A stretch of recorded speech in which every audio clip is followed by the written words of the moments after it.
talk a little bit about more the figures and the financial part, not of the accommodation industry, the state of the nation and Western Australian economic outlook for the accommodation industry. I'd like to thank Matthew Burke, from Regional Manager for Pacifica STR, for making his way across from Adelaide. Please welcome Matthew Burke from STR, the state of the nation and Western Australian economic outlook for the accommodation industry. Please welcome Matthew. Thank you.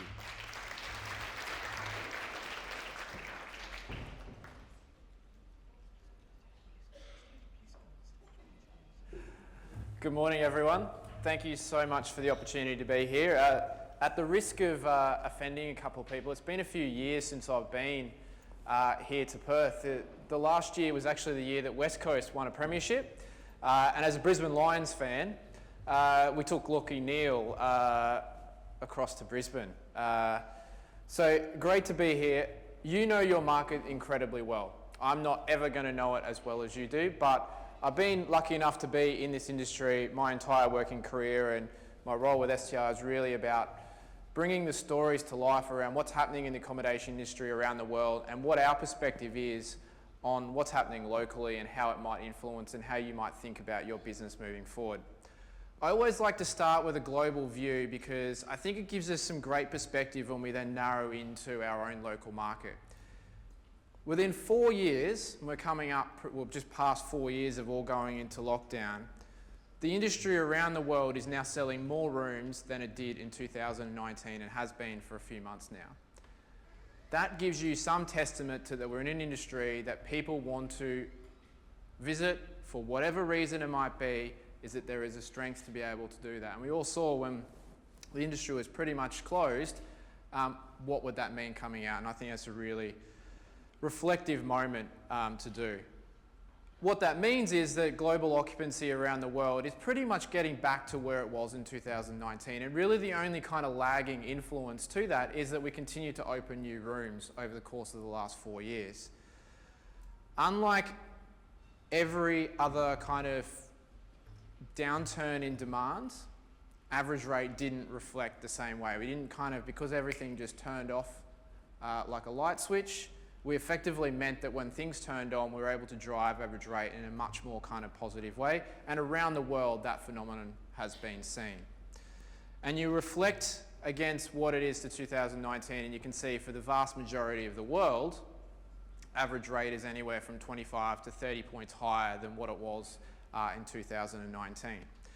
Which is why, when you look across all real estate classes, and I'm just using London here as an example, is that when we track commercial real estate across London, for example, because we have the ability to change the price overnight, it's not like an office building where you set that price and it's effectively set with a little bit of maybe movement year over year. We can turn it on overnight, which has meant that our industry has, one, recovered in terms of its demand, and two, been able to kind of hedge against what we've experienced in terms of the rapid rise of inflation and costs, which meant it's a very appealing asset class now, and we're seeing new investors really wanting to get into it. Now, when you look at the comparison of performance, you've got to be very mindful of what you are actually comparing to, because it does change the kind of perspective you might have. You can see that when you compare against 2022, you can see that actually we got a little bit more occupancy growth, 22 to 23, we got more occupancy growth than we did average rate. But on the kind of comparison to 2019, you can see that we still trail in Australia just a little bit in occupancy, but we've seen the strength of average rate be north of 20% growth over that time. And what has transpired in 23? Well, it was our two biggest markets, and even in New Zealand as well as their biggest markets, saw the biggest increase. And that was a testament to the change in the demand pattern that really started to evolve and be much more diversified than it is today. By the same token, we saw markets that did quite well through the opening kind of phases of getting back to travelling start to come back to their longer term averages to that. And when you look at the comparison for the last 12 months across Australia and the occupancy and average rate percentage change, you can start to see that the normalisation is emerged. We've gone of the big peaks that we've got coming off the back of the various waves and kind of shutdowns that we saw, and it is pretty much now a reflection of what's going on in terms of the demand. You can see that the last couple of months in February and March have been incredibly strong, and that's on the back of all the demand segments turned on and also some very significant events, which I'll talk to in a little bit more detail in a moment. Now, I wanted to sort of talk through what are sort of some of the key themes that we're seeing that are coming through the data and what might be explaining them. And I think either to the positive or potentially to the negative, but I think more from a glass half full perspective that they're actually having an impact. So the first one is obviously what's going on in the economy. And in terms of our real wages across the economy, they've obviously been going down. In other words, costs are increasing faster than what our incomes are. But that obviously is starting to change. And obviously then that has a more beneficial impact in the tourism industry in the longer term, where there are more discretionary dollars to be able to spend on things like travel. At the same time, you've got inflation is continuing to come down. Those interest rates are doing exactly what they need to do. But at the same time as the inflation and also the cost of servicing mortgage debt, it impacts people across the economy in very different ways. And I'll talk a little bit about this in a moment, but you've got different cohorts of the economy. You've got those who are renting and feeling the pinch. You've got those who are mortgaged feeling the pinch. But you've also got a cohort of the population who are reaching retirement or are retired. The share market is incredibly high. They're unencumbered by debt. Sound like I'm jealous? They've got the time to go and travel. They've got things to do, and you're seeing that, and I'll talk to it in a little bit. And is any of this macroeconomic kind of news having any material impact to what's going on? Well, I think at a macro level, not really. And I say that because you can see here that this is the breakdown of how how occupancy is traded across the regions and the capital cities. And it's pretty much stock standard in terms of what you'd expect to see. And then when you drill down to a whole bunch of markets, including one here in WA, you can see that the daily occupancy is pretty much kind of, thereabouts in terms of what you'd expect to see. The only kind of outlier to that was up in North Queensland, where the cyclone pretty much shut off Port Douglas from the rest. And Cairns, although it suffered from tourism, got all of the relief workers to go up there, so it kind of was came back in the end. And then if you have a look at a sort of larger perspective, this is showing you the band, which is the long-term average of occupancy for all of the properties outside of the capital cities. And use that as a proxy for what's going on in the leisure sector. It's not the only industry that happens in leisure locations, far from it, but it gives you a good perspective to that. And then I've plotted in the various kind of colours and shapes there is what does the last couple of years look like. And you can see that effectively all that's happened is that the overperformance we saw through the period of time where I couldn't travel overseas, but I wanted to travel, I wanted to get out of my house, I was able to do so, and therefore they had a little kind of boost above, and all that is normalising. What has significantly changed is that average rate has recast itself. Average rate will not be what it was in 2019 or any year prior to that. It essentially has recast itself at a new level. One, from a cost basis, but two, a level of expectation now that consumers kind of know what to expect from that. And I still think there is broadly upside to what's going on for the industry at large. Whether international is a large or small component of what you can have in your city or in your property, it's still only 3/4 of the way back. So there's still 25% that will come back. It will take more time, and China is obviously a leading marker of that. And from our understanding, I think that is kind of a slower burn for a number of different reasons to do it. The experience you can have as a Chinese person in your own country is far more advanced. All that stuff that gets dug up has built some very nice high-speed railway and some very nice hotels. But they will eventually start to come back and new markets will evolve itself. The other thing that has happened is that, and this kind of goes to the theme I was talking about before in terms of it, is of where consumers are and how demand has evolved, is if you have a look at some stuff from the National Visitor Survey that was released in September, was that the older demographics are travelling more and the younger demographics are starting to cut down in terms of their trips. Now, there is a component of that probably is that younger people are more kind of going to jump overseas for their trip, go to the snow or do the European, whatever it might be. But you can see that there is a kind of changing in how that looks. And at the same time, what you're also seeing is that the nature of domestic trips is changing. In other words, the longer domestic trip has fallen away a little bit, and we're having more shorter trips. Now, I think that is, again, if you think about your own personal circumstances and the people that you know, that you can relate to how that is transacting. So again, the demand is evolving in terms of how we are all traveling from a leisure perspective.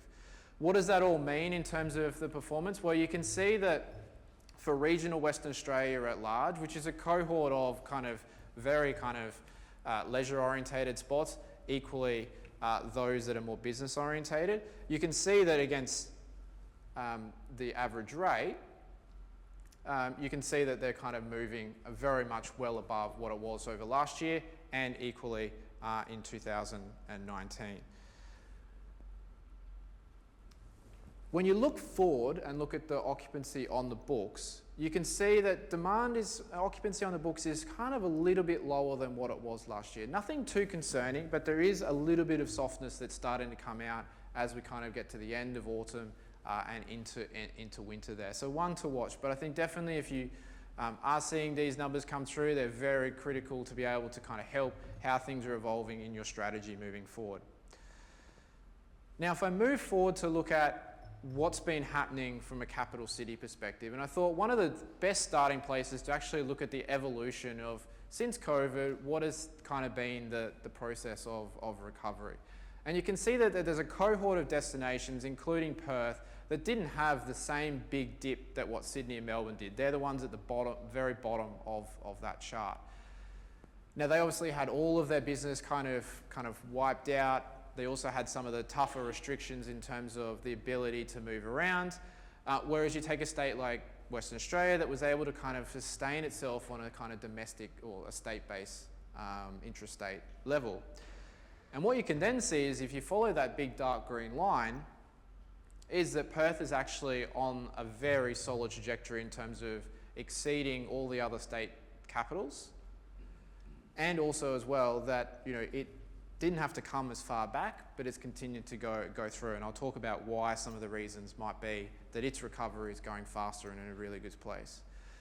One of the reasons is that if you look at Perth over the history of the last 18 months or so, is that effectively the occupancy has been back to where it was in 2019 and hasn't really kind of dropped away from that point. It's actually a little bit up, and average rate has pretty much stabilized itself at that level of being sort of 40% higher than what it was in 2019. Now, when you break down the Perth into the Perth centre and the Perth surrounding area, you can see that there is a little bit of a variation going on. And Perth surrounding has had a better recovery to that, and that probably makes a little bit of sense in terms of it's been more leisure skewed traditionally, but also that it's probably more business park orientated, which has a lot more kind of small to medium business travel that had to happen, or logistics, those types of things that really do have to see travel happen. Whereas in the city, it's been a little bit slower coming back, but it too is very much there.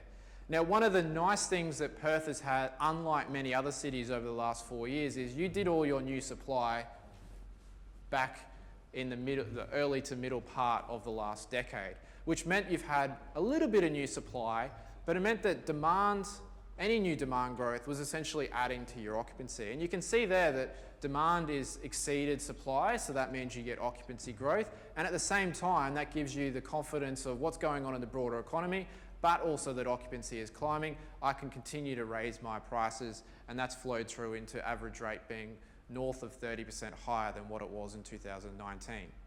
Now, when you start to break Perth down into sort of what might be going on a kind of day of week basis to start with, you can see here that the occupancy levels by the day of week type, so the weekend is the one on your far right there, you can see that against 2019, it's seen the largest growth in terms of the occupancy achieved relative to the slowness of midweek.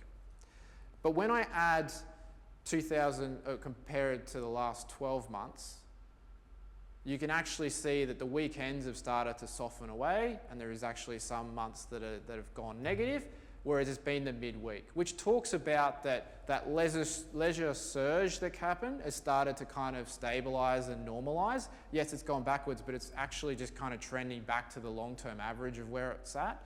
And it's the weekdays that has got more different demands, so international travel, which is agnostic, business meetings, corporate activity that's going on is starting to stabilise, and that's where the growth in the occupancy is starting to flow through.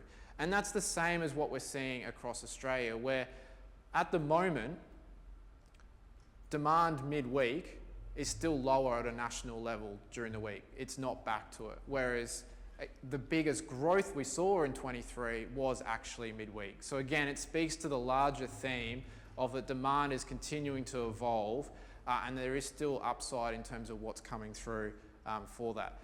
One of the reasons I think that occupancy, particularly here in Perth and Brisbane as well for that matter, has done well, is the nature of what corporate travel does transpire and the need to be in the office for that. I think there is a strong correlation between the fact that Perth has the highest utilisation of office. That means that, not that it's leased, but the fact that people are actually going in and out of the office more often and spending most of the week there, transacts the fact that people will then make the trip to do internal meetings or equally to go and see clients on that basis. And because the nature of the occupancy growth has started to transfer into midweek, what we're now seeing is that average rate growth is much stronger midweek than it is in weekends. Now again, that makes sense, as the weekend is dominated by the fact that you can make the price whatever you want on a much more kind of dynamic nature, but it also means that it's you and I spending our money on that, which means that we have to respond to what the demand looks like at that particular period of time. Whereas with the midweek, much more stabilised and much more responsive to gradual kind of moves, and I would expect to see that this trend stays the same, is that midweek will continue to grow faster than weekends for the foreseeable future, on the basis that most of the demand growth is now going to come in that midweek basis and rates will be skewed off that. Why do I hold that view? Well, one of the reasons is that if I look at the forward bookings and look at different booking windows and take different time periods, it starts to reveal a continuation of what I've just been showing in terms of actualised results, where midweek is stronger across the demand time periods than what it was the same time last year on occupancy on the books. Meanwhile, some of the other periods of time, weekends and midweek, you're not getting the same early bookings that are happening 90 days out or more, and you're not getting the same kind of in the real peak booking window come through to that. So the way people are booking is starting to change. And even if I go back in time period and go back to February, where you've got a kind of very same thing kind of shows up, where you've got midweek is where the growth of occupancy is continuing to come, and that's translated into higher occupancy across February and March. One of the other things that's been going on is the way that different types of hotels, by the class of them, has evolved over time. You can see across Australia 3 things from this slide. One is that luxury has got the greatest average rate growth of any of the classes since COVID. Number 2 is it still has the highest growth since COVID. But number 3 is, you can see on the far right-hand side of that most of the growth in 2023 happened from the lowest classes. In other words, the mid-scale and economy classes woke up and said, oh, we can actually get a little bit more rate here. Or was that by design, or was that by, oh, my costs are being squeezed, I just have to increase my price? I think there's a bit of both that's going on there in terms of the evolution of that. And when you look at Perth, it kind of bears out in terms of the results. When you look at, again, even if I'm just doing 2019 here, you can see that there hasn't really been, all the growth has been at the lower end of the market, which I think is a little bit of kind of the nature of the travel. Luxury is still on a lower occupancy level than it was in 2019. It's just benefiting from a rate that's 40% higher than what it was in 2019. When you compare year over year, you can see the occupancy gains that have happened over the last 12 months to February. They're kind of really coming through, and obviously occupancy is more dominant than the average rate as that evolution has kind of come through, and the top end of the market's actually seen the bigger growth more recently. I think that again talks to the different demand that's coming through, the events kind of predominantly will go to the top end and then feed their way down to that. The other thing as well by accommodation type is really interesting is that service apartments still have the highest trading occupancy levels by a few percentage points. And again, that probably speaks to the nature of some of the travel that happens in Perth. It is a bit of a trek to get across here. You are going to come for a few more nights, the nature of the kind of work that you will want to do, and the fact that there is a very vibrant and healthy service apartment sector over here means that occupancy is sitting higher, but it's actually been the motels that have seen the biggest growth. So again, that backs up that kind of mid-scale and economy growth that has come through to that. It may also speak to the traveller being a little bit more discretionary about their dollars, given the prices that we've just discussed are being 40% higher. But I think largely it's more about demand driving, different demand segments, than it is about the actual pure pricing. Now we heard the Deputy Premier speak a lot about, and Bradley did as well, about events, and I wanted to talk about them specifically. One that didn't come to Perth, it didn't come to my host city in Adelaide either, but my wife did venture over to Melbourne and she was part of this. Taylor Swift is a completely different ballpark to anything else. You can see here the occupancy levels that built up since her announcement. So the yellow line that you can kind of faintly see there is when she announced that she was going to tour, and then the occupancy that progressively built up from there. If you weren't on top of when that date announced to be able to leverage the pricing attached to that, you left a lot of money on the table across every single destination. But you'll also see that Singapore was a bit of a slow starter to it, even though it paid to make sure she didn't go anywhere else in Asia. The economic impact she had, all the Asia Pacific cities here, the first bar is what impact her dates had in terms of the growth. So you can see Melbourne there did 120% higher RevPAR than what the monthly average would be, and then the rest of the month there. You can see that she moved the needle for the cities that had there. Now Sydney doesn't show up very much, but she still grew Sydney's results, even though they had Ed Sheeran and you had World Pride happening at the same time last year. So Sydney, and you look at Sydney next year in February, it's going to look pretty awful because they've got a massive kind of comparison that they've got to now kind of, unless there's someone bigger than Taylor Swift to come and fill hotels. Perth did have Coldplay, and here is the booking pace of Perth Centre and Perth surrounding for that. You can see that the date of announcement, pretty much occupancy shot up to above 80%. So there were committed fans who were going to travel regardless, and they were going to stay in hotels. And look at the occupancy in the centre, barely kind of moves from what that initial booking period was. So you needed to make sure that you had no one sold before that date, and then absolutely make it. And then obviously then people who needed a room then had to start filling around that city to get to sort of a similar sold out result. What's really interesting is because it was in November, and November is traditionally a very busy month for the accommodation sector almost everywhere, was that Coldplay in the city had literally no impact to the occupancy level. Perth would have been busy anyway. What it did do was create this massive triangle you see right in the middle there of when Coldplay came, it created the ADR premium. So it is very much not about occupancy by and large for these major events. There are instances of it. And I'll give you one in Gather Round the other weekend. Backs onto Easter. Adelaide wouldn't have done the occupancy levels that it did, but it's the average rate that really does drive these events. Which is a nice segue through to profit and loss and the profitability gains that Australia has seen over 23 versus 22 is that, as you saw earlier in my slides, most of the gains started to transfer into occupancy rather than average rate. Now, if you have every dollar in average rate you gain, you pretty much can have a flow through of almost dollar for dollar on that basis. Selling a room for an extra dollar does not require any more amenities, any more staff. Literally, there's hardly any additional cost. Might be some distribution cost attached. So what you see there is that revenues have grown just north of 10%, but expenses had to, with variable expenses and probably putting a little bit back in that you had to kind of cover as you get to the occupancy levels and obviously recovery from COVID, meant that GOP still grew but effectively didn't grow any faster than revenue did, because every new dollar that came in was by and large almost kind of eaten up in terms of profit. And that is something to watch, that if expenses continue to grow, and yes, revenues are continuing to grow as well, but how does that impact profit margins? And I think there's going to be kind of a bifurcation of how operators trade to be able to who really does leverage stronger profits moving forward. The other thing as well that's going on is that Australia is an evolving accommodation landscape in a few senses.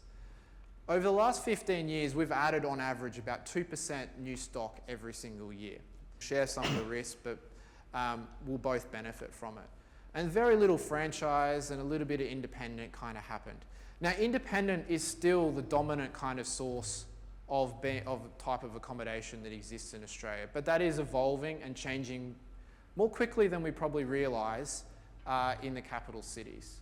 And franchise is growing at a much faster rate now, and I think the next development cycle very much will be that franchise path, which opens up the door to different operating models than what we commonly know here, and something that I think will change. But being independent is becoming a rarer and rarer thing if you are a new hotel. And speaking of the development cycle, you can see there that Perth and Brisbane were the initial wave of our development boom here in Australia. And then obviously Melbourne and Sydney and Adelaide started to join the party in terms of the new rooms, which I think were much needed, and particularly through COVID, that Australians had some fresh new product that they could experience and was world-class quality, and I actually think was helped the industry perform better than I think it would have otherwise. Can't test that because I hope we never see the same thing again, but what also has started to materialise is that we're still finishing off the boom of the luxury hotels, and Perth is now getting a few more hotels, and the fact that the industry has started to stabilise its performance has meant a lot of the projects who didn't replace the ones that opened after they left in construction meant we saw that line start to come down, and now that things are starting to kind of look normal again, even though interest rates kind of feel like they're not going to go any higher, investors have a little bit more confidence and developers have a little bit more confidence. They know the parameters that they're working within, and we are seeing a slight uptick in the number of projects, and that is starting to flow through in terms of what is moving into construction, and Perth still has a few projects that are under construction and will start to have a little bit of an impact to that. But when demand's growing relatively well, the worst thing at the current rate of growth is that your occupancy will stabilise at the level that it is. Looking ahead for the next 90 days, occupancy is tracking essentially where it was same time last year. And I think if you get one core theme out of all the things I presented is that by and large the industry is in a pretty good place, and that it's a bit of a vanilla year in that it's going to look very similar to 2023, but it's at but when you actually look at the raw numbers of that, that's in a pretty strong position to that. Now, one thing I get asked a lot is, what's going on with winter? Where does winter sit around the country? And people have fears about, oh yeah, but we've had a really good February and March, but the winter's looking a little soft. Well, what's on the books right now is almost the same everywhere, except in Hobart, because they took away one of their major events in June and not running it this year, Dark Mofo. Everywhere else is pretty much tracking where they were, if not higher than what they were last year. Now, and that takes into consideration the new supply that's hit the market as well. So for me, that is a really kind of strong view that, okay, yes, it's June, July, August are not going to be February and March, or they're not going to be October and November, but they're in a pretty good place to where they always have been and always probably will be.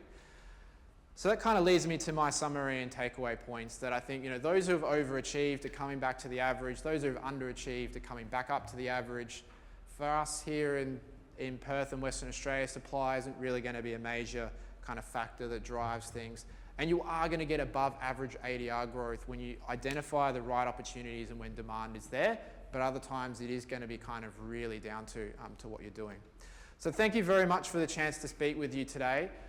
I have also got a QR code there that if you scan that, you can have a record of what I look like, but more importantly, if you scroll down, you'll find a copy of the PDF to the presentation that you're all able to take. So thank you very much for the opportunity to speak with you here today.